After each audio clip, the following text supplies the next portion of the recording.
Victor-Henri, marquis de Rochefort-Lucé, dit Henri Rochefort, était un écrivain et homme politique français, né en 1831 et mort en 1913. Aristocrate sans fortune, il doit accepter un obscur emploi à l'hôtel de ville de Paris, avant de collaborer à des journaux et d'écrire plus d'une dizaine de vaudevilles. Si les petits mystères de l'hôtel Drouot le font connaître en 1862, c'est son entrée au Figaro en 1864 qui le rend célèbre. Figure du boulevard, il affronte en duel les personnalités les plus en vue.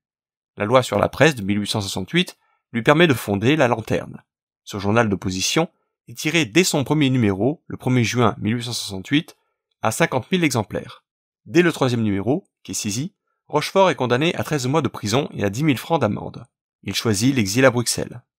Cet ennemi juré des bonapartistes est sollicité par les électeurs parisiens lors des élections législatives de 1869, mais il est battu par Jules Favre.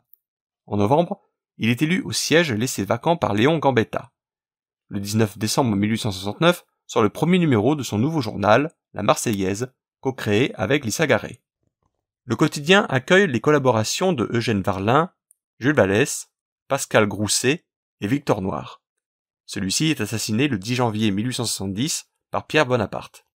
Lors des obsèques qui ont lieu le 12 janvier, on frôle l'émeute. Pour Émile Ollivier, chef du gouvernement d'alors, Rochefort rate à ce moment une occasion de renverser l'Empire. Après la chute de l'Empire, brièvement membre du gouvernement de la Défense nationale, il crée, après sa démission, le Mot d'ordre, journal républicain qui soutient Gambetta. Élu député de Paris, il abandonne son mandat un mois plus tard et attaque le gouvernement replié à Versailles. Il est arrêté après la Commune et le Conseil de guerre le condamne le 20 septembre 1871 à la déportation perpétuelle. Le 20 mars 1874, il s'évade de la Nouvelle-Calédonie et, de retour en Europe, il recrée à Genève La Lanterne. Amnistié en 1880, il reprend ses polémiques dans L'Intransigeant contre Gambetta, Ferry et les autres chefs du parti opportuniste. Rallié à Boulanger, il est une nouvelle fois condamné par contumace à la déportation perpétuelle. Amnistié en 1895, il dirige L'Intransigeant et collabore à Gil Blas.